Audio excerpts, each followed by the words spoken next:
ಓಡಿಸ್ಕೊಂಡು ಹೋಗ್ತಾ ಇದ್ದೀವಿ ಗಾಡಿಯನ್ನು. ಹಾಂ, ಇವರಿಗೆ ನಮ್ಮ ಕಷ್ಟ ಗೊತ್ತಾಗಬೇಕಲ್ಲ.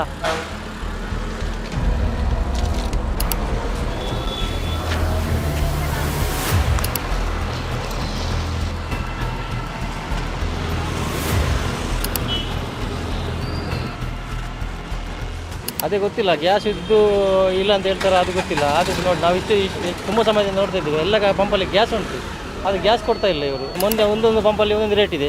ಇಲ್ಲಿ ಇದು ಪ್ರೈವೇಟ್ ಅಂತ ಹೇಳ್ತದೆ, ಇಲ್ಲಿ ಸ್ವಲ್ಪ ರೇಟ್ ಜಾಸ್ತಿ ಆದರೆ ಇವರು ಗ್ಯಾಸ್ ಕೊಡ್ತಾ ಇದ್ದಾರೆ. ಮಂಗಳೂರಲ್ಲಿ ಈಗ ಸಾಧಾರಣ ನೋಡಿ 4-5 ಪಂಪಲ್ಲಿ ಎಲ್ಲಿ ಸಹ ಇಲ್ಲ. ನಾನು ಎಲ್ಲ ಸುತ್ತಿ ಬಂದಿದ್ದೇನೆ ಬೆಳಗ್ಗೆಯಿಂದ. ಕದ್ರಿ ಪಂಪಲ್ಲಿ ಅಲ್ಲಿ ಸಹ ದೊಡ್ಡ ಬೋರ್ಡ್ ಹಾಕಿದ್ದಾರೆ, ಗ್ಯಾಸ್ ಖಾಲಿಯಾಗಿದೆ. ಬಲ್ಮಟ್ಟ ಪಂಪಲ್ಲಿ ಸಹ ಇಲ್ಲ, ಕಪಿತಣ್ಣ ಪಂಪಲ್ಲಿ ಸಹ ಇಲ್ಲ.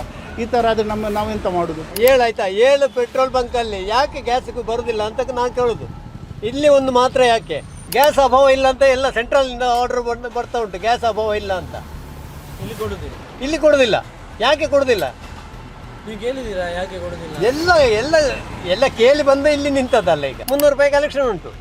ಅದರಲ್ಲಿ ಏನು ಮನೆಗೆ ಕೊಂಡೋಗೋದಾ, ಊಟ ಮಾಡೋದಾ, ಟೀ ಕುಡಿಯೋದಾ, ಏನು ಮಾಡೋದು? ಅಲ್ಲಿ ನಿಲ್ಲಿಸಬಾರ್ದು, ನೀವು ಒಂದೇ ಲೈನ್ ಮಾಡಿ ಅಂತ. ಇಲ್ಲಿಂದ ಬೇರೆ ಗಾಡಿ ಬಂದು ಮಧ್ಯದಲ್ಲಿ ಸೇರಿಕೊಳ್ತೇವೆ.